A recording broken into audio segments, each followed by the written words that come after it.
Hola, buenas. Un día más en Debates Abiertos. Hoy contamos con la presencia de Alberto Gómez. Hola, Alberto, ¿qué tal? Bueno, buenas tardes, muy bien. Pues Alberto es teólogo, profesor de religión de secundaria y de bachillerato en la provincia de Granada. Alberto, me imagino que ahora estarás de vacaciones. Ahora estamos de vacaciones, aunque hemos tenido un curso un poco peculiar, porque a partir del 16 de marzo ya estábamos en confinamiento, pero bueno, hemos estado teletrabajando con los chavales. Ha sido un curso atípico, porque empezamos con ellos y luego lo hemos hecho vía online. O sea, ha sido atípico para todos. Muy bien. Pues sí, como todos, vamos, no, España ha estado así durante todos estos meses, con muchas dificultades. Y Sí. bueno, el programa de hoy va a tratar sobre la Iglesia Católica. Entonces, vamos a empezar, Alberto, y voy a hacer una pregunta muy genérica. A ver, ¿cómo la respondes?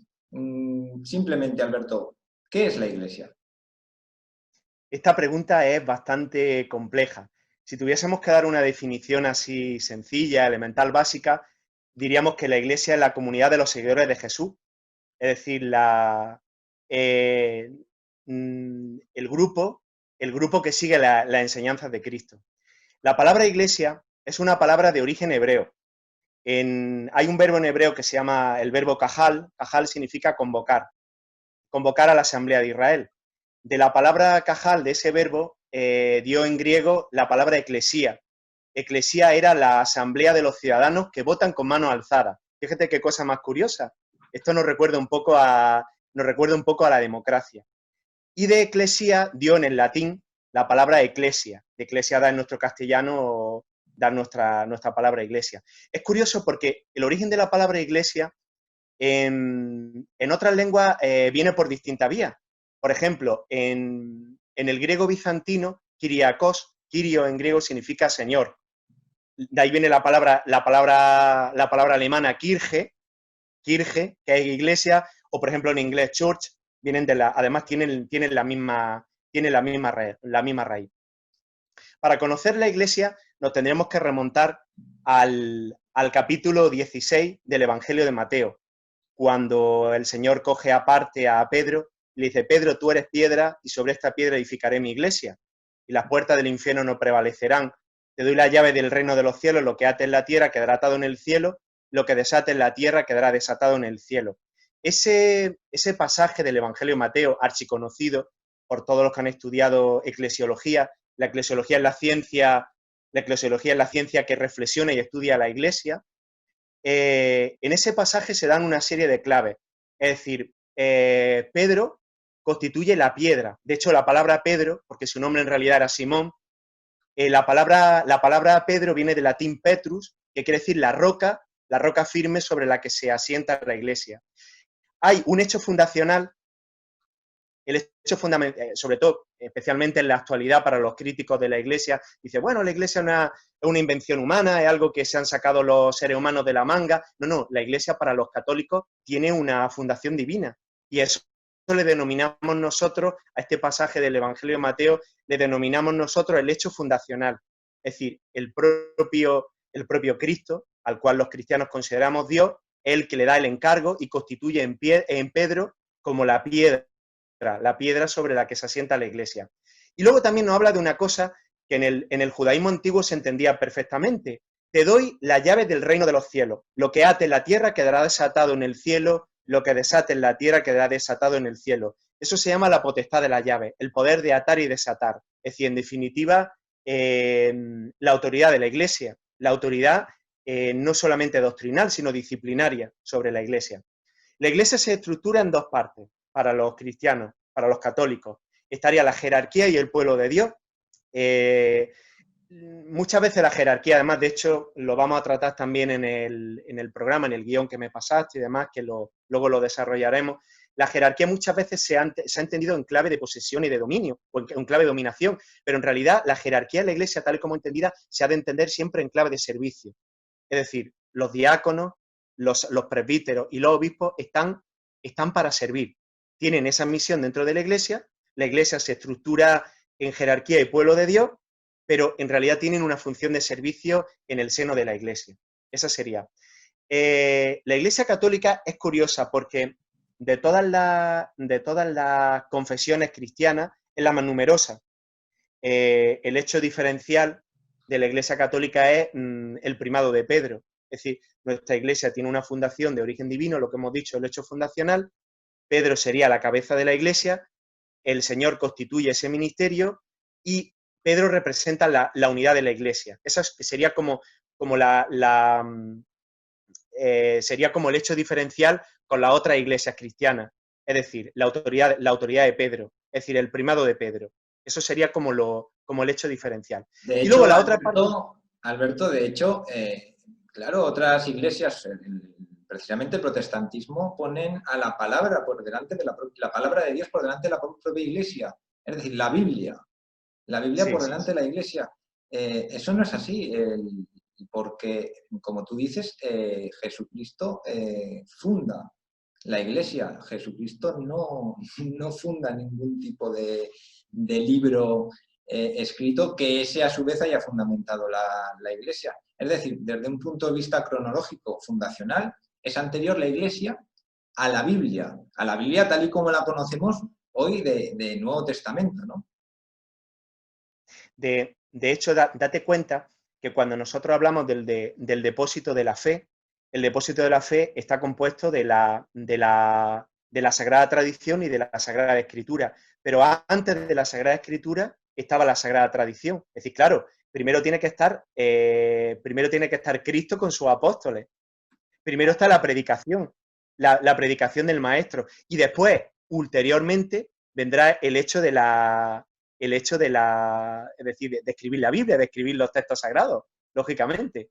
Por eso la Iglesia, para nosotros los católicos, tiene la potestad de la interpretación de la Sagrada Escritura.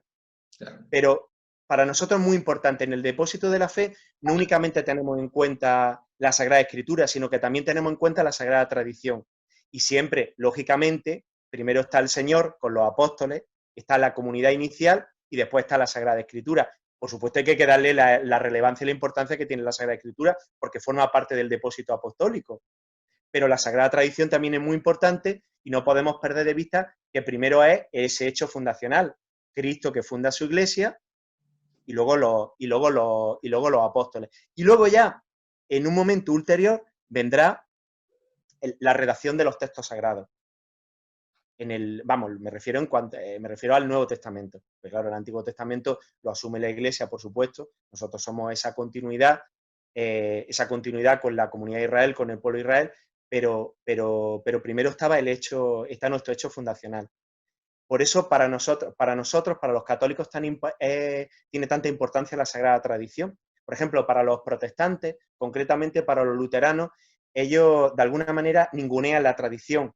Para ellos, cuando Lutero habla de los famosos, los que se conocen como los 4 principios luteranos, los 4 principios luteranos son el sola fide, sola gracia, sola escritura, solo Cristo, es decir, solamente la fe, solo la gracia, solo Cristo, solo la escritura. Nosotros siempre decimos que nos diferenciamos de ellos en la conjunción coordinante copulativa. Los católicos decimos, sí, gracia y libertad. Luego, cuando hablamos de la Sagrada Escritura, sola Escritura, nosotros decimos escritura y tradición. Para los católicos es muy importante la tradición. De hecho, la tradición y la escritura forman parte del depósito de la fe. Para nosotros el depósito de la fe, que se ha de transmitir inalterable a través de los siglos, está compuesto de la Sagrada Escritura y de la Sagrada Tradición. Los protestantes ningunean la tradición y los católicos le dan una importancia a la tradición enorme. Claro, además, de hecho, en el depósito de la fe se van a transmitir, es algo que va unido, la tradición y la escritura. No las separamos. Y luego, por supuesto, en la etapa de redacción de la Biblia hay un momento previo. La gente muchas veces tiene la gente tiene la conciencia de que los evangelistas estaban allí como tomando notas allí tomando nota de lo que iba sucediendo, pero que va. Primero hay una reflexión por parte de la comunidad, primero hay una tradición y luego aquello que Cristo ha enseñado se pone por escrito. Es decir, no es algo, por eso tiene tanta importancia la tradición, no se puede ningunear. Es decir, está bien que la escritura se la trate con la máxima dignidad. De hecho, en la Iglesia es una de las supremas instancias morales, lógicamente. Entonces, la Iglesia sí que construye sobre algo, construye sobre la tradición, construye sobre la propia Iglesia, sobre el fundamento, el hecho fundacional del cristianismo, que es la propia Iglesia, mientras que las iglesias discordantes, protestantes, lo que han hecho es eliminar eso y han dejado un relativismo. No se apoyan sobre algo. Hablan de la palabra de Dios, pero es que la libre interpretación de la palabra de Dios sin apoyarse en ninguna tradición, como has dicho, eso da lugar al relativismo en el cual vivimos hoy en día. No sé qué te parece. Para nosotros, date cuenta que para los católicos es muy importante, primero, el primado de Pedro, la función del Papa dentro de la Iglesia, que la función es presidir en la caridad. A ver, el Papa es el símbolo de la unidad para la Iglesia y nos preside en la caridad. Es decir, él, vamos a decir, que sería como el elemento de unidad, es decir, lo que le da unidad, lo que le da unidad a la Iglesia. Y eso viene directamente de Cristo. La Iglesia está fundada en Cristo. El hecho fundacional son las palabras de Cristo a Pedro. Luego estaría la Sagrada Tradición, la Sagrada Escritura, que forman parte del depósito de la fe, y luego estaría el magisterio de la Iglesia.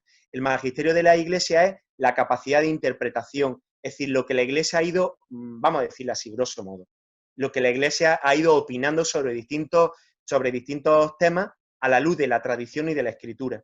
Muy importante. Entonces, claro, cuando nosotros hablamos de libre examen, nosotros no creemos en el libre examen de la Sagrada Escritura. La que tiene la última palabra, sobre todo, es la propia Iglesia, pero lógicamente tiene una lógica. Es decir, ¿quién va a opinar mejor sobre la Sagrada Escritura que la propia Iglesia? Porque la Sagrada Escritura nace en el seno de la Iglesia. No es algo, es decir, no se puede considerar como algo que tenga una entidad aparte, sino que está unido a la comunidad, no algo separado. Fíjate, Alberto, que se puede ver en las películas norteamericanas mucho el típico, ¿cómo se dice? Pues el típico que va recitando por ahí la Biblia y la palabra de Dios, cómo acude tantas veces al Antiguo Testamento desvirtuando lo que es el cristianismo, por lo que hemos comentado, el libre examen de la palabra de Dios. Se desvirtúa el propio cristianismo y hay iglesias o hay confesiones que parecen más de origen o de corte judío que cristiano. Date cuenta que es verdad que la Iglesia abusó de su función de control de la Sagrada Escritura, es cierto. Pero claro, si tú entregas la Biblia a personas indoctas, a personas que desconocen, ¿qué interpretación te pueden dar de los textos sagrados? Lo que a ti te sugiere el texto sagrado, es decir, un libre examen de la Sagrada Escritura, yo pienso que quien está más cualificado es la propia Iglesia. La Iglesia es la que está cualificada para la interpretación de los textos sagrados. Es muy importante y sobre eso se basa también su magisterio. Y sobre eso la Iglesia va a hacer su propia lectura del mundo y de las cosas. Y sobre eso se va a basar su propia moral, todo, su propia disciplina. Es decir, cuando se ninguneaba el papel de la Iglesia a la hora de interpretar la Sagrada Escritura, claro, se ve a la Sagrada Escritura como algo separado de la Iglesia, pero es que la Sagrada Escritura nace junto a la Iglesia. Primero está la Iglesia y después está la Sagrada Escritura, lo que hemos comentado al principio. Vale, tú puedes entregar el texto sagrado a la comunidad de creyentes, ¿vale?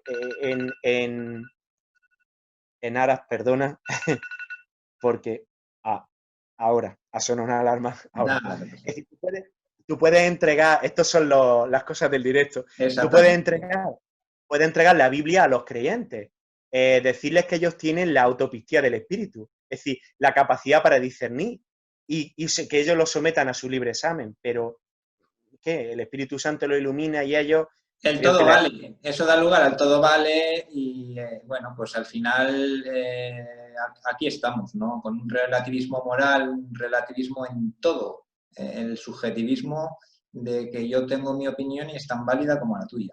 En fin, vamos a pasar a la siguiente pregunta que te quiero hacer, porque sobre esto vamos a seguir abordando. La siguiente pregunta, ¿qué puede aportar la Iglesia a la sociedad hoy en día? Eh, es que parece bueno, la Iglesia ha quedado totalmente desplazada de la sociedad. Se percibe como algo anacrónico. Eh, Hoy en día, ¿la Iglesia qué función tiene, Alberto? Mira, yo cuando me hacen esta pregunta, siempre se lo digo a la gente, a ver, la Iglesia no es una ONG, la Iglesia tiene una misión clarísima, que viene además perfectamente explicada en el capítulo 28 del Evangelio de Mateo, que es el fin, la conclusión del Evangelio de Mateo, que dice Jesús, id al mundo entero y predicar el Evangelio a todos los pueblos, bautizándonos en el nombre del Padre, del Hijo y del Espíritu Santo, y enseñándoles a guardar todo lo que yo he mandado. Y no os preocupéis, que yo estaré con vosotros todos los días hasta el fin de los tiempos. Muchas veces cuando a la Iglesia le reprochan o la ven como una ONG, la Iglesia no tiene, su misión no es ser una ONG. La Iglesia, su misión es predicar el Evangelio. ¿Y qué es el Evangelio? Llevar la buena noticia. La buena noticia no es otra cosa que Jesucristo ha venido al mundo. Y esa es la misión que tiene la Iglesia. Claro, lógicamente, luego el ejercicio de la caridad, el ejercicio de la buena obra va aparejado a esto. Lógicamente, cuando dice, y enseñándole a guardar todo lo que yo he mandado. Es decir, Jesús no le dice, odiaros, maltrataros, trataros mal, trataros con odio, con discordia, nada en absoluto. Pero la Iglesia tiene como misión fundamental y primordial llevar el Evangelio. Que el Evangelio, aquí por ejemplo, me gusta siempre, a mí siempre me ha gustado remitirme a la etimología de las palabras. La palabra evangelion era una palabra de origen griego, que era el sueldo que se pagaba a un soldado por traer albricia, por traer buenas noticias. Cuando se ganaba una batalla, se era el Evangelio, que Evangelion significa, era el sueldo de aquel mensajero que traía las buenas noticias. Luego hay como una especie de evolución semántica de la palabra, y el Evangelio se convirtió en un género literario que se cultivó en el siglo I, que era como una especie de elementos biográficos, elementos catequéticos, elementos históricos, es decir, un tipo de género literario que surgió en el siglo I. Pero a mí siempre me gusta remitir a lo fundamental. Para un cristiano, el Evangelio es el propio Cristo. El propio Cristo. Es decir, Jesucristo es la buena noticia. Él es la buena noticia. El Evangelio no es no llevar un conjunto de verdades buenas, bonitas. El Evangelio, en definitiva, es decir que Jesucristo ha venido al mundo. Es decir, hay una identificación entre la palabra y la persona. Es decir, Jesucristo es el Evangelio. Yo siempre, Él es la buena noticia. De hecho, la palabra Evangelio significa buena noticia. Ya no de la albricia, sino la buena noticia en sí de Jesucristo. Entonces, ¿cuál es la misión de la Iglesia? Hoy día que todo se desvirtúa. La Iglesia no es una gran ONG. La Iglesia tiene como misión anunciar el Evangelio. Esa es su misión. Además, no hemos ceñido estrictamente a la propia Sagrada Escritura, al capítulo 28 del Evangelio de Mateo. Ir al mundo entero y llevar el Evangelio. Anunciar el Evangelio. Entonces la Iglesia, claro, como tú dices, no es una ONG. Su labor no es tanto terrenal, aunque no voy a eliminar esa faceta de la Iglesia que siempre ha tenido, pero su labor no es tanto terrenal, tan mundana, sino más bien divina, del Date cuenta, celeste. a mí me gusta emplear mucho esta metáfora. La Iglesia tiene los pies en la tierra y la cabeza en el cielo. Es decir, tiene una misión espiritual. Su misión es el anuncio del Evangelio. Y claro, de ese anuncio del Evangelio se desprende y deriva luego su función. Porque claro, es decir, no puede haber un anuncio serio del Evangelio, no puede haber un anuncio serio del Evangelio si luego eso no va aparejado con una buena obra, lógicamente. Si eso no lleva como es decir, como consecuencia también el ejercicio y la práctica de las buenas obras, Y no el tiene una ejercicio de la coherencia, caridad ¿no? y la No tiene bondad. una coherencia con lo que se predica. Efectivamente, tiene que haber una coherencia entre el mensaje y lo que se predica, pero la misión principal de la Iglesia es anunciar la buena noticia. Benedicto XVI lo decía, dice, no se comienza a ser buen cristiano cuando se sigue unos preceptos morales, sino cuando se sigue a una persona, concretamente a la persona de Jesús de Nazaret. Es decir, cuando en la persona de Jesús de Nazaret se descubre la buena noticia, se descubre el Evangelio, ahí es cuando se comienza a ser buen cristiano. No por la práctica de unas virtudes, no por la práctica de una doctrina, no por la práctica de una moral. Que va, que va. Eso no te hace cristiano. Lo que te hace cristiano es el seguimiento de Cristo, el enamoramiento de una persona, lo que siempre se dijo desde antaño, la secuela Christi, el seguimiento de Cristo. No la imitación de Cristo, sino el ¿Y, seguimiento de y cómo Cristo. se traduce ese seguimiento de Cristo?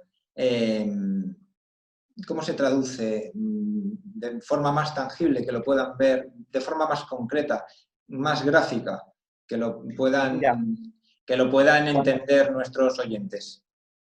cuando antes me, cuando antes me comentabas que qué podía aportar la Iglesia a la sociedad actual, ya que me voy por la rama, cuando me decía eso, vamos a ver, una persona que está profundamente enamorada de Cristo, una persona que sigue en definitiva su mensaje y demás, la proclamación de su mensaje, es decir, que tiene una fidelidad a sus valores, a su estilo de vida, se nota. Esto es algo que se nota. Es que no sé cómo explicarlo. Que no Tú lo hay que percibes. ser tan materialista, ¿no? Porque es cuestión más espiritual. Es que lo percibe. Hay como es que marca la diferencia. Porque lo ves en en la forma de hablar, en la forma de tratar a los demás, en la ética a la hora de comportarse tanto en la vida pública como ciudadano, como en el propio trabajo, como en todo. Entonces, ¿qué puede aportar a la sociedad actual? Pues muchísimo. Puede aportar muchísimo ese plus de bondad, de generosidad, de altruismo, de solidaridad, ese estilo de esa belleza que viene de la propia espiritualidad y que el mundo actual, aunque crea que no, está muy necesitado. El mundo actual está muy sediento de esos valores. No Y, lo sabe, pero está sediento de ellos. Alberto, ¿se puede ser creyente y considerarse católico y no practicante? Bueno, luego voy a comentar una encuesta con más profundidad que ha salido del CIS hace poco, donde gran parte de los que se consideran católicos se consideran no practicante. Hay un espacio intermedio entre un buen católico practicante y un católico pero que no la tiene muy en cuenta a la Iglesia. Mira, te voy a dar mi opinión que es políticamente incorrecta. A ver, decir que se es católico y no practicante es una estupidez en sí mismo. No tiene ni pie ni cabeza. Eso no tiene ningún sentido. A ver, el que tú seas practicante no quiere decir que seas buena persona. Puedes ser más malo que la peste, más malo que el diablo. Eso no tiene nada que ver. Porque, a ver, tú puedes estar practicando y no creerte realmente lo que practicas. Hombre, si tú lo practicas de verdad, de corazón, te lo crees, esos valores al final acabas asimilándolos. Esto es como lo del vencido y convencido. Están los valores vencidos y los valores convencidos. Cuando yo estoy convencido de una cosa, lo llevo a la práctica en mi vida. Cuando yo estoy vencido, pues simplemente lo hago por una rutina, practico una cosa que en realidad no tiene ningún sentido. Pero a ver, es un absurdo en sí mismo. ¿Cómo se puede ser católico? ¿Cómo se puede ser cristiano si tú prescindes de la oración? Si tú prescindes de la celebración de la Eucaristía. La Iglesia nos dice en el Concilio Vaticano II que la Eucaristía es la fuente y culmen de la vida cristiana. Si tú prescindes de la fuente y culmen de la vida cristiana, pues no hay plenitud de vida cristiana. Y si no hay plenitud de vida cristiana, esto es como aguachirre. Esto es como café descafeinado. No tiene sentido. Es como si tú dices, tengo una novia, pero no la beso, no la veo, no estoy con ella. Pues, ¿qué tipo de noviazgo es ese? Es decir, yo tengo unos valores, tengo unas creencias, pero luego no me creo que sea importante la celebración de la Eucaristía. Es que el cura me aburre, el cura es pesado, el cura no lo entiendo. Vale, vale, correcto, el cura tiene sus limitaciones, pero para un católico, la práctica la práctica dominical, la celebración de la Eucaristía es una necesidad y una exigencia de su propia fe. No tiene sentido. A mí cuando los alumnos me lo preguntan, digo, a ver, tú puedes ser una bellísima persona, todo lo que tú quieras, pero de luego un buen cristiano no puede ser. Es decir, no se puede ser católico y no practicante. Es un absurdo en sí mismo. Además, esta sociedad actual nos transmite este tipo de... A ver, esta sociedad actual se mueve siempre en la ambigüedad y en el relativismo. No, se puede ser católico y no... ¿Cómo que puede ser católico y no practicante? Pero vamos a ver, si eso es un absurdo en sí mismo. Si tú prescindes, lo que hemos hablado, de la fuente y el culmen de la vida cristiana, pues te estás cargando lo esencial de la vida cristiana. Si tú te cargas lo esencial de la vida cristiana, que en definitiva es la comunidad y la práctica de la Eucaristía, pues hasta luego. Adiós, muy buena. Te has cargado en sí lo que significa ser católico. Es que lo fusila. Además, me hace gracia porque te transmiten como estos valores que en definitiva es enormemente acomodaticio y relativista y ambiguo. No se puede. No se puede. No se puede, es Y que indica incompatible. también la poca responsabilidad de las personas del mundo actual también, por ejemplo. Pero bueno, es ¿No? un poco abundar en el tema que estás comentando. Sí, Además, es como, en definitiva, Iván, es como no darle solidez a nada en la vida. mm, Es no darle solidez. sí, sí, Vamos a ver, ¿cómo le puedes enseñar tú a alguien? ¿Cómo le puedes tú enseñar a alguien? Me consta que hay profesores de religión que le dicen que se puede ser cristiano y no practicante. Que es que eso lo he escuchado yo, Iván, y eso no tiene lógica. No tiene lógica ninguna. Con esto no estoy diciendo que el que no sea cristiano, el que no practique, es una mala. No. No estamos hablando ni de bondad ni de no bondad. Estamos hablando de que para un cristiano es esencial la celebración de la Eucaristía. Con lo cual, si no hay práctica, no hay nada. Porque además, de hecho, es verdad. Primero, la comunidad, lo que es la iglesia, es importantísimo para un católico. Si un católico no tiene una comunidad de referencia, esto es lo mismo que un partido político. Esto es lo mismo que que la sociedad civil. Si la gente no se organiza, si la gente no tiene una referencia, no tiene personas que de alguna manera le aprieten las tuercas y le diga, oye, tú estás desviado. En la propia constitución de la sociedad, lo importante es que es la familia. ¿Por qué? Porque un ámbito es la referencia, donde tú claro, recibes los valores. claro. Pues lo mismo ocurre en la iglesia. Si tú, por ejemplo, no tienes tu comunidad de referencia, no hay nada. Hasta el propio Cristo en el Evangelio lo dice. Donde haya 2 o 3 reunidos en mi nombre, allí estaré yo en medio de ellos. No lo digo yo, lo dice la propia Sagrada Escritura. Y en lo de la praxis de la Eucaristía, pues pasa exactamente igual. Comunidad, importantísimo. Iglesia, importantísimo. Pero después celebración de la Eucaristía. Porque el cristiano se nutre de la Eucaristía. El que come mi cuerpo, bebe mi sangre, tiene vida en mí. Lo dice el propio Jesús. Es decir, no puede haber vida sin praxis eucarística. No la hay. Si la propia Iglesia, que me parece enormemente sabio, cuando hizo aquella declaración en el concilio, dice, fuente y culmen de la vida cristiana. ¿Cómo va a quitarle la fuente y culmen de la vida cristiana y puede decir que hay un cristianismo sin práctica? Sería absurdo. Pues ha quedado clarísimo, Alberto, ha quedado clarísimo la posición, que me Ahora que soy parece a lo mejor muy que es... vehemente en estas No, cuestiones. no, no, pero me parece que no cabe otra opción a lo que has comentado. Yo Voy a siempre... pasar a la siguiente pregunta, Alberto. Vale, sí, sí. Vamos a cambiar un poco de tercio, aunque algo ya has comentado sobre el tema. ¿Es compatible la Iglesia con la democracia, Alberto? Absolutamente compatible. Porque además, de hecho, nuestras democracias modernas se fundamentan sobre valores evangélicos. Es decir, me hace mucha gracia porque Jesús estuvo predicando durante 2 años y un poco más de 3 meses, hasta la Pascua. Además lo dice el Evangelio de Juan en el capítulo 13, antes de la fiesta de la Pascua, sabiendo Jesús que había llegado su hora de pasar de este mundo al Padre, habiendo amado a los suyos, lo amó hasta el extremo. Es decir, en la tercera Pascua de su tercer año de predicación, Jesús murió durante 2 años y pico. Estuvo predicando un mensaje que se llama el reino de Dios. ¿En qué consiste el reino de Dios? El reino de Dios básicamente, además me hago con las palabras de un profesor mío, pivota sobre... él lo ponía siempre en la pizarra, me gustaba mucho cómo lo hacía. Colocaba un corazón y en el interior del corazón colocaba 2 H. La H de hermano y la H de hijo. Es decir, para un cristiano en definitiva, hay dos líneas de trabajo. Una de ellas ha de tener un corazón de hijo, es decir, son las relaciones verticales para con Dios, y luego unas relaciones horizontales. Los valores, por ejemplo, de libertad, igualdad y fraternidad son valores que vienen del cristianismo. Cuando, por ejemplo, habla alguna gente de incompatibilidad entre los valores de la Iglesia y la democracia, es que es un absurdo, otra vez otra cosa absurda en sí mismo. Porque Occidente, aunque le haya dado la espalda, Occidente se fundamenta en valores cristianos. Es decir, la propia democracia bebe de los valores cristianos, de la igualdad, de la fraternidad, en definitiva del amor, de la caridad. Y en la Es decir, libertad, Alberto, en la ¿cómo? libertad, en la libertad. De La hecho, libertad, si me permites, la fe es libertad. O sea, es un acto total. voluntario, es libertad. Entonces, el cristianismo Fíjate, y la libertad San están Pablo en sus muy... cartas, Sí, San Pablo en sus cartas lo dice, para la libertad nos ha liberado Cristo.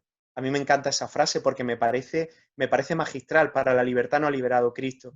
Es decir, estos valores de fraternidad, de igualdad, de libertad, de justicia social, de ayudar al más necesitado, son valores que vienen de la Iglesia, son valores aportados por el cristianismo al Occidente. desde luego. Es que no se podían apoyar en otra cosa, Alberto. ¿En qué se iba a apoyar la política actual más que en el cristianismo? En cuanto a la democracia, tú has dicho perfectamente la compatibilidad con lo considerado democrático, pero bueno, yo quiero ser un poco preciso políticamente sobre la democracia, porque claro, una cosa son valores democráticos y otra cosa es lo que es la democracia política, que eso sí que escasea mucho en Occidente, tapado por valores como la justicia social que has dicho, valores como la igualdad, que de alguna forma cubren sí cubren una falta de democracia real, política. Con esto quiero decir que el cristianismo, a mi modo de ver, todas las bases de democracias, ya sean políticas o sociales, se basan en fundamentos cristianos. Es decir, la libertad es un fundamento cristiano. Y la igualdad, que a veces sirve para entorpecer a la libertad desde un punto de vista político, los regímenes políticos que se basan en igualdad, incluso si nos vamos al extremo del comunismo, es un régimen de igualdad que suprime totalmente la libertad política. Entonces, claro, lo que quiero decir con esto es que todos los fundamentos políticos modernos giran en torno o tienen como base, para bien o para mal, los fundamentos cristianos. En muchos casos degenerados. ¿Qué opinas tú de esto, Alberto? No, absolutamente de acuerdo. Además, por ejemplo, hoy día que ahora hablaremos del proselitismo, hoy día se hace proselitismo de unos valores y además se ha instaurado como una especie de pensamiento único y todo aquel que no piense de esa manera, pero los grandes valores de la democracia moderna proceden de estos valores cristianos, derivan del humanismo cristiano. Y el humanismo cristiano se desprende de las páginas del Evangelio. El amor a los demás, la caridad, la justicia, la verdad, lo que hemos hablado, fraternidad, igualdad, libertad, la consideración, el tacto para con los demás, que también es muy importante, la delicadeza en las relaciones, todo eso procede del cristianismo. Ese es como el gran aporte del cristianismo a la política y a la democracia. Mira, date cuenta, por ejemplo, el origen de las instituciones hospitalarias en Occidente está en la Iglesia. Está en la Iglesia. En el amor a los enfermos. Las matronas cristianas en Roma, a los niños que eran arrojados al río, ellos los rescataban y se hacían cargo de ellos. La Iglesia, por ejemplo, en su discurso de defensa de la vida, contra el aborto, contra una serie, bueno, bajo mi punto de vista como católico, de contravalores de la sociedad moderna, la Iglesia siempre se pronunció y la Iglesia siempre ha tenido como un discurso muy, muy coherente, que en definitiva es ese respeto de la dignidad humana. Hoy día, por ejemplo, se hablan de cosas que para mí no es un respeto no un respeto de la dignidad humana. El tema, por ejemplo, cuando hoy día se habla de la dignidad animal, no, perdona, los animales no tienen dignidad, porque los animales no son sujetos. Los animales no son sujetos. Ahora, que el que trata mal a un animal es indigno, lógicamente. Es decir, indigno del nombre de ser humano. Pero los animales no tienen dignidad. Por ejemplo, es curioso porque en los discursos que tenemos hoy día, somos animalistas y defendemos el aborto. La Iglesia, por lo menos su discurso es absolutamente coherente. Y La definido. Iglesia te dice, ¿cómo? Que es una cosa coherente definida, porque ahora No, mismo... definida.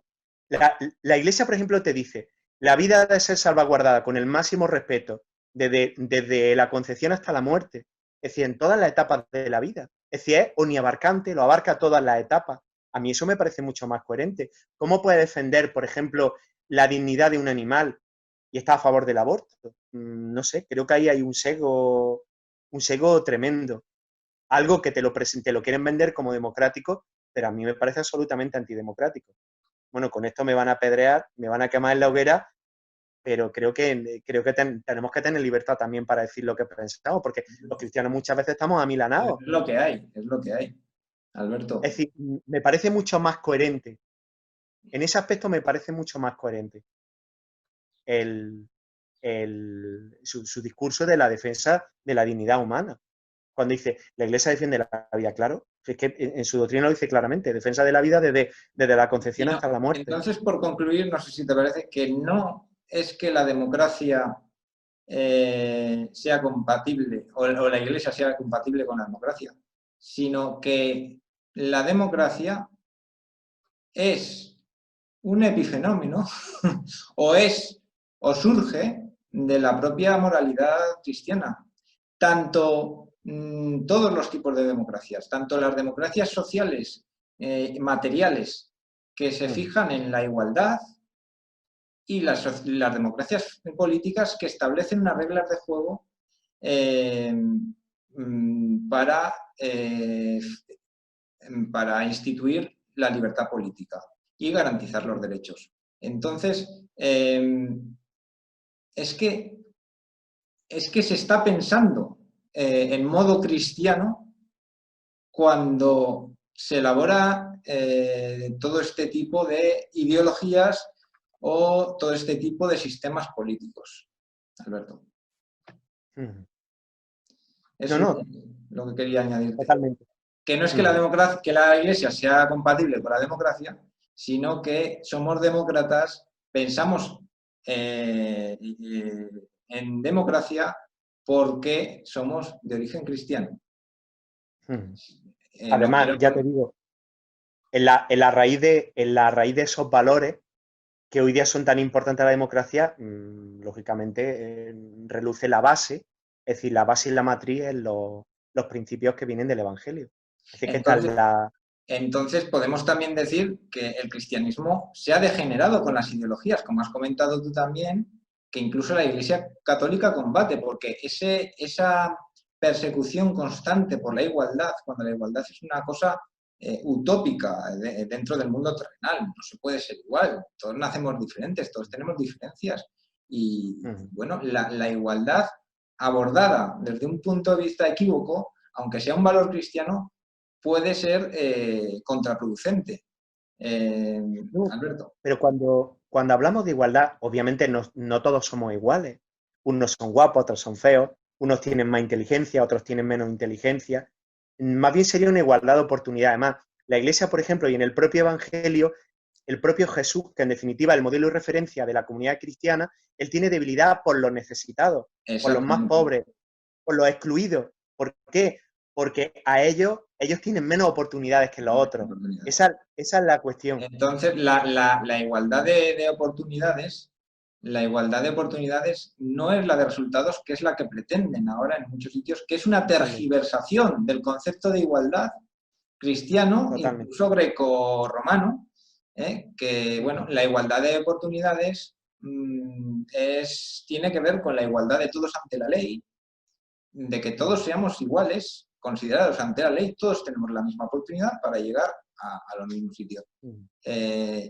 Sin embargo, ahora estamos viendo cómo hay muchas ideologías que lo que hacen es buscar igualdad de resultados. Por ejemplo, mujeres, con el tema de la mujer y del feminismo, están teniendo más facilidades para acceder a disciplinas como policía o bombero que los hombres, para que se iguale la cuota de las mujeres con la de los hombres.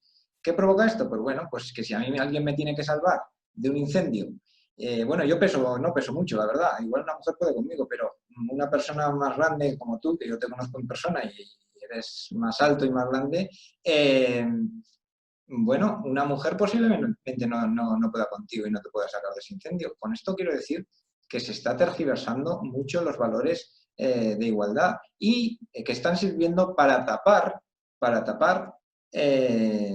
la libertad política. Con la igualdad se está restringiendo, con esa igualdad tergiversada se está restringiendo la libertad tanto individual como política sobre todo, porque es a través de que no hay libertad política como nos están quitando las libertades individuales con la excusa de la igualdad, que es una igualdad tergiversada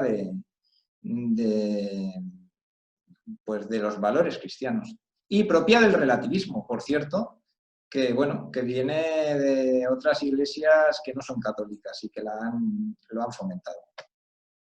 Alberto. El propio Benedicto XVI, antes de ser elegido papa, se celebró una tradicional Eucaristía en el Vaticano que se llama pro elección sumo pontífice, para la elección del sumo pontífice. En su homilía, que por cierto fue muy, muy criticada, ya hablaba del relativismo moral.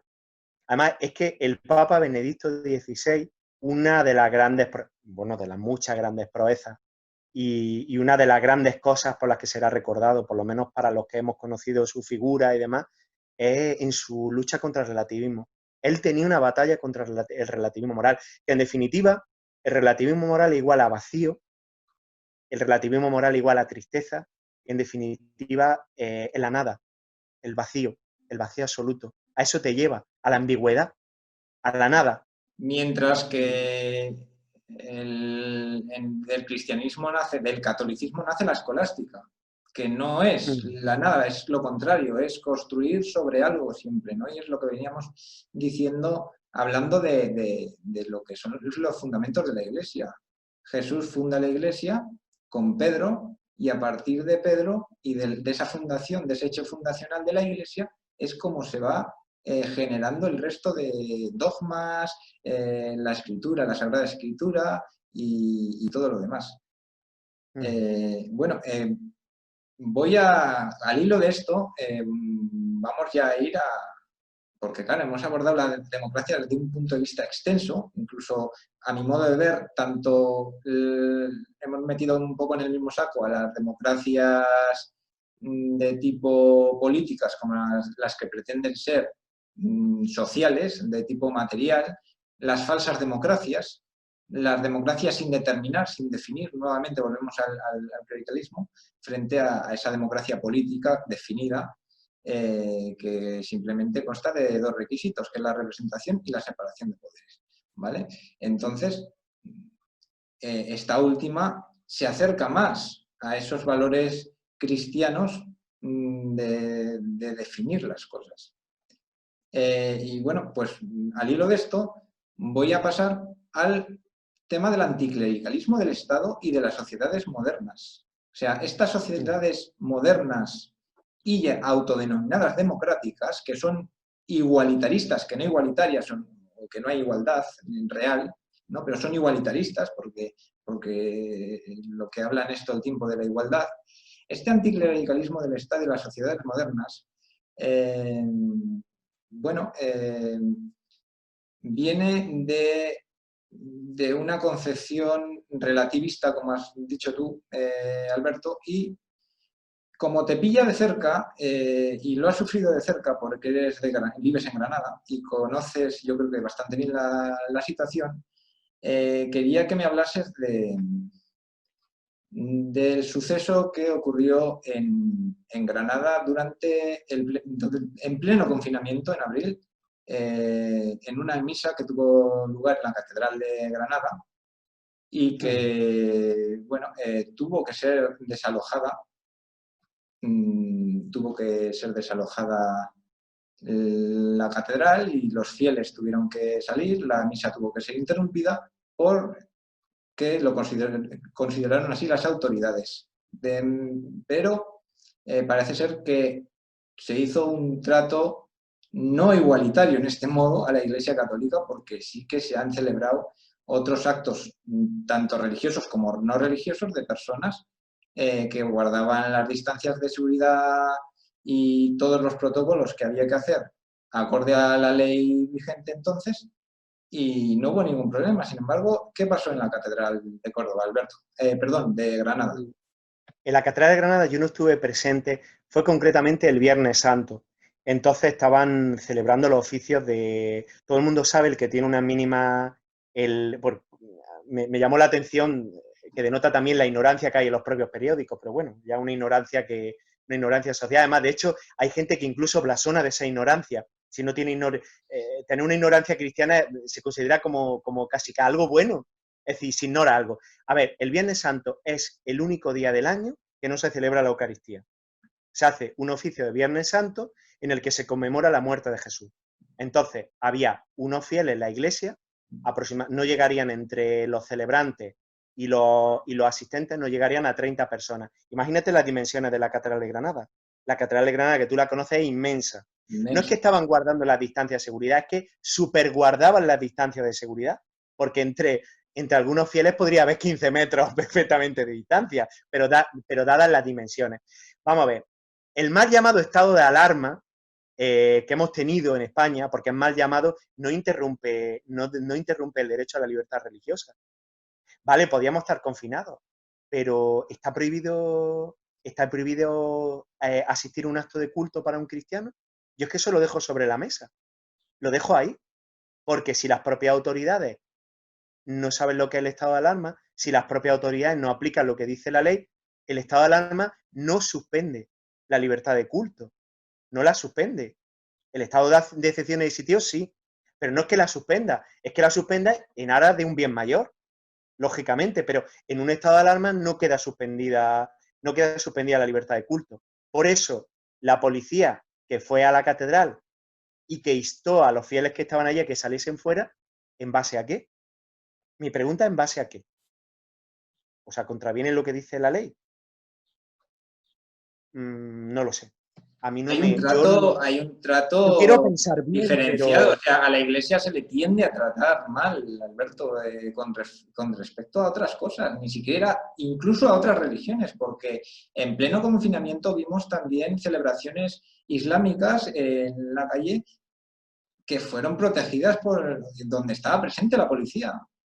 Y bueno, sí que podrían guardar distancias de seguridad. No se veía guardar distancias de seguridad en muchos sitios y mucho menos comparado con la celebración que tuvo lugar en Granada. Que ya te Entonces, digo, ¿con qué autoridad llegas tú a la catedral y le dices a los fieles que tienen que desalojar, que si no serán multados? ¿Pero multados por qué? claro, Multados por algún... Además, le dice a los fieles que salgan de la catedral, pero ¿eso qué es una ecuación?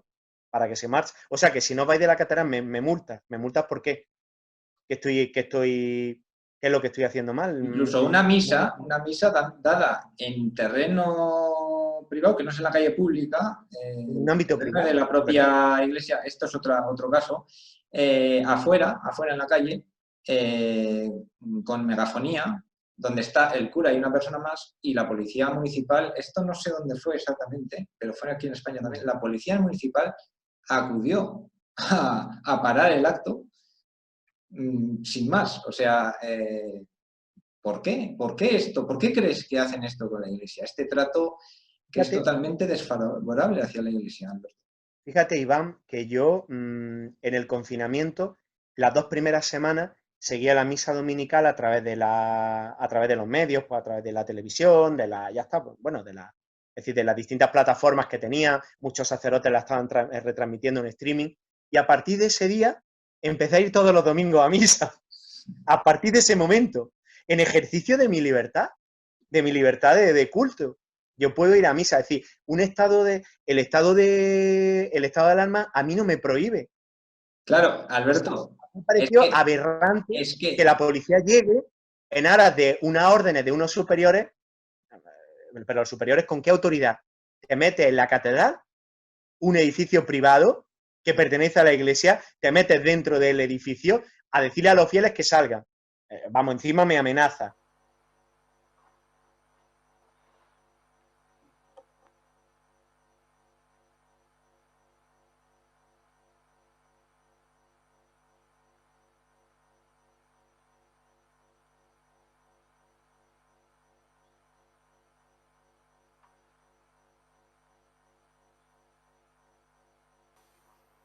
Perdonad, interrumpimos la celebración. La policía nos dice que tenemos que desalojar la iglesia, que si no sancionarían a las personas presentes uno por uno. Entonces yo voy a pedir que nos acerquen la comunión, os acercáis, comulgáis y vais saliendo uno por uno sin... Ya está. Lo siento, nosotros hemos hecho esto con la mejor intención, apoyándonos en el decreto anterior, cuyo artículo 11 decía que en las iglesias, según su tamaño, podrían estar ciertos grupos de personas siempre que se guardasen las reglas. Nos dicen que han llamado a sus superiores, que les han dicho que no, obedecemos la ley y yo os doy la comunión según vais saliendo.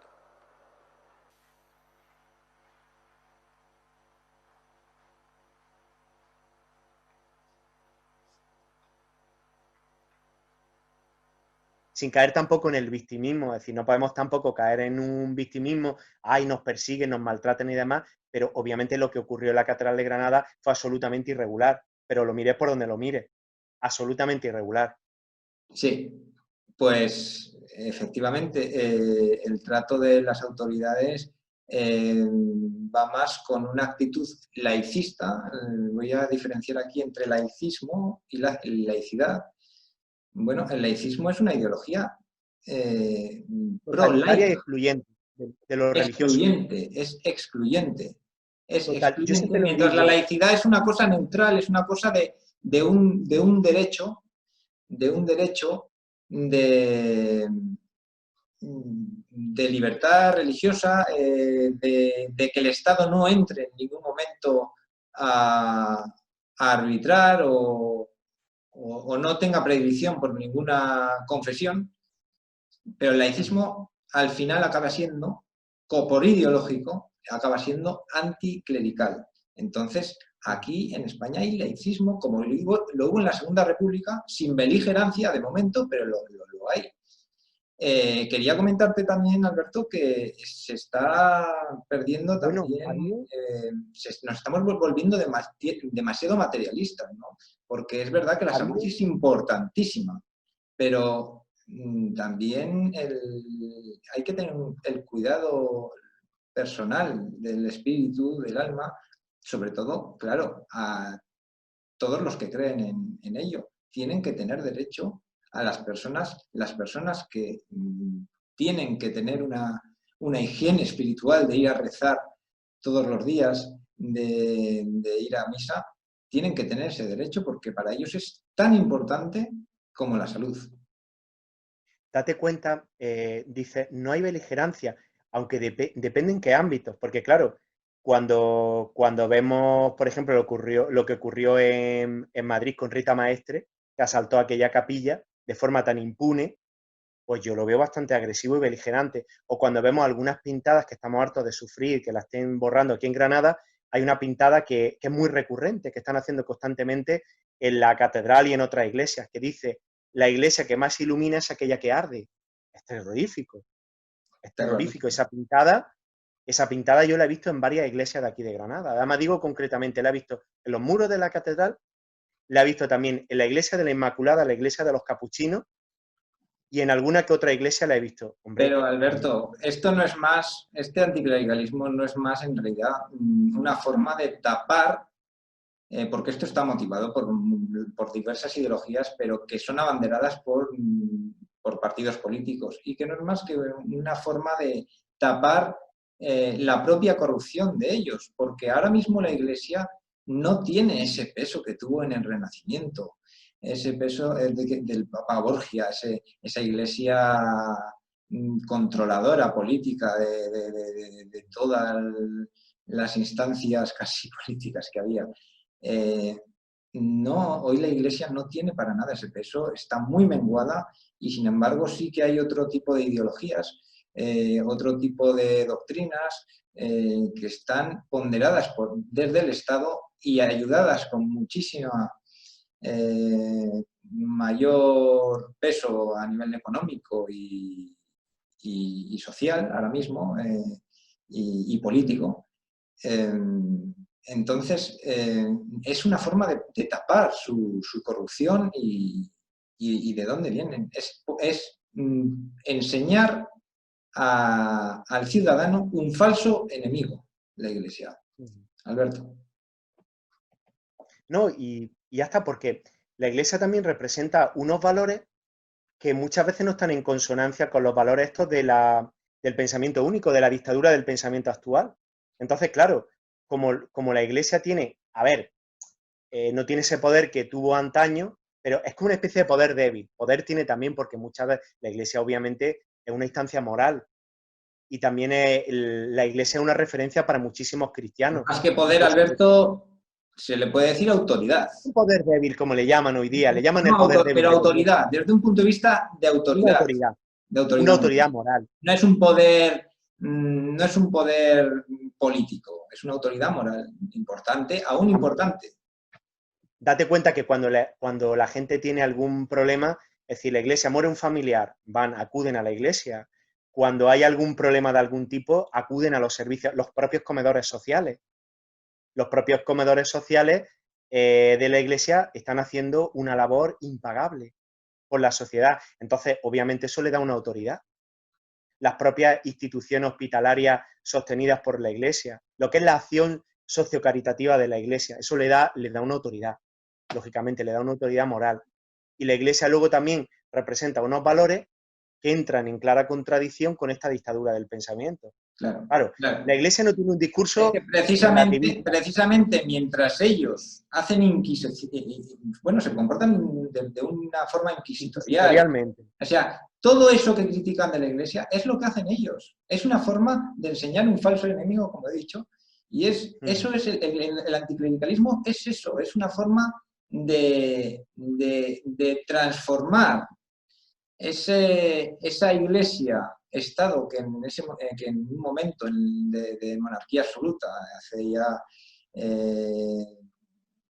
pues más de 300 años, por ejemplo, en Francia, que no existe, pero precisamente la Revolución Francesa se transformó esa iglesia-estado en un estado que es el estado de una propia iglesia sin liturgia, pero con ideologías que vienen a sustituir a la religión en sí. Entonces el Estado es una iglesia, pero no una iglesia con una religión fijada, sino una iglesia que en realidad es un sistema de creencias donde la ideología que accede al poder es la que, de una forma totalmente vertical, como nunca lo hizo la iglesia, impone al resto de la población con el beneplácito del Estado. Entonces, este tipo de Estado que surgió en la Revolución Francesa, que pudimos ver en Robespierre, ese tirano de la Revolución Francesa, adorando al Dios de la razón, haciéndole un culto a la razón, fíjate que la razón lo que hay que hacer es usarla, no hacerle culto, ¿no?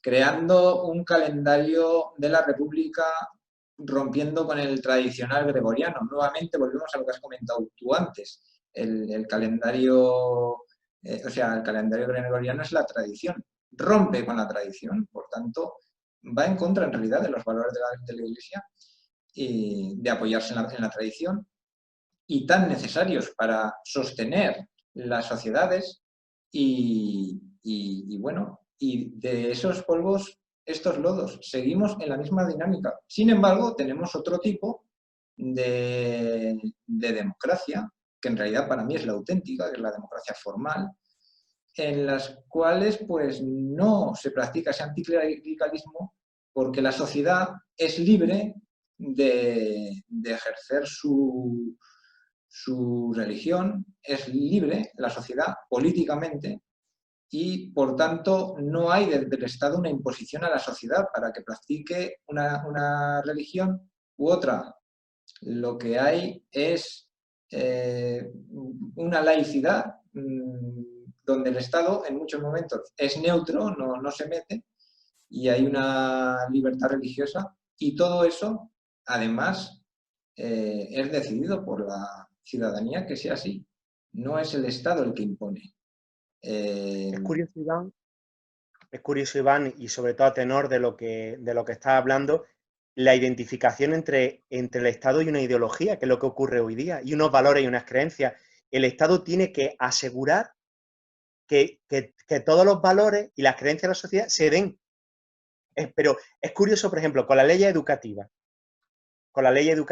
es curioso que el Estado se identifique con determinadas leyes educativas, con determinados valores, con determinadas creencias. No. El Estado lo que tiene que garantizar que la gente, las personas de forma individual, o las familias, los ciudadanos de forma individual, puedan tener los valores o puedan configurar su vida en orden a lo que les dé la gana a ellos.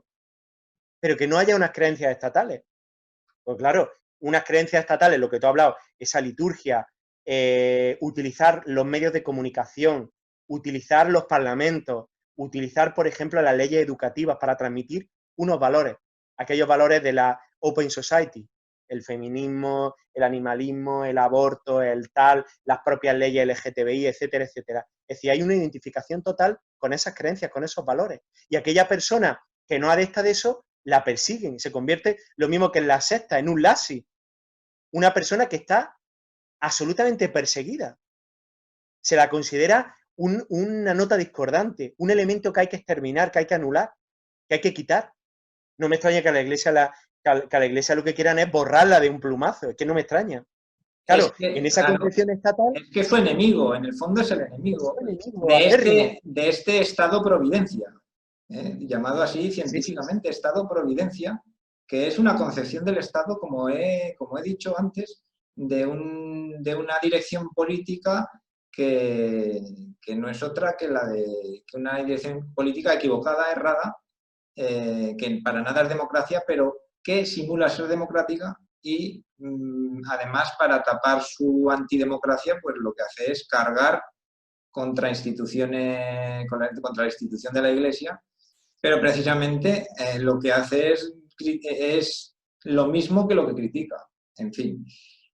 Alberto, ha sido un placer. Sí, perdona. Sí, mira, un apunte. Una cosa más. Hubo una cosa que me llamó profundamente la atención, que fue con el tema, por ejemplo, de la ley educativa y aquellas declaraciones que hizo, bueno, no vamos a mencionar ni siquiera el nombre de la ministra, la innombrable, la vamos a llamar la innombrable. ¿Quién de ellas? Porque hay muchas. Sí, bueno, Isabel Cela. Sí, la educación.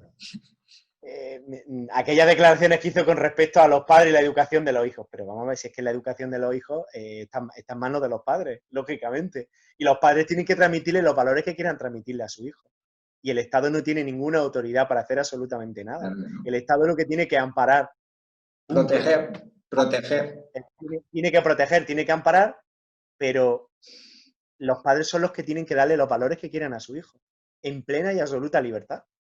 Pues muy bien, ahora sí, Alberto, yo creo que lo dejamos ya por hoy. Ha sido un placer tenerte aquí. Igualmente. Y bueno, es muy interesante. Hay mucho que hablar, ¿eh? Hay mucho que hablar de esto. O sea que... Ha sido muy grato, ¿eh? Sí, ¿no? La conversación ha sido muy, muy grata. Sí, pues así serán todas. Si te animas a venir alguna vez más, aquí esta es tu casa y estamos encantados de tenerte a ti aquí y Y nada más, despedimos el programa de hoy de Debates Abiertos TV. Aquí lo dejamos. Un placer. Hasta luego. Muchísimas gracias y un abrazo.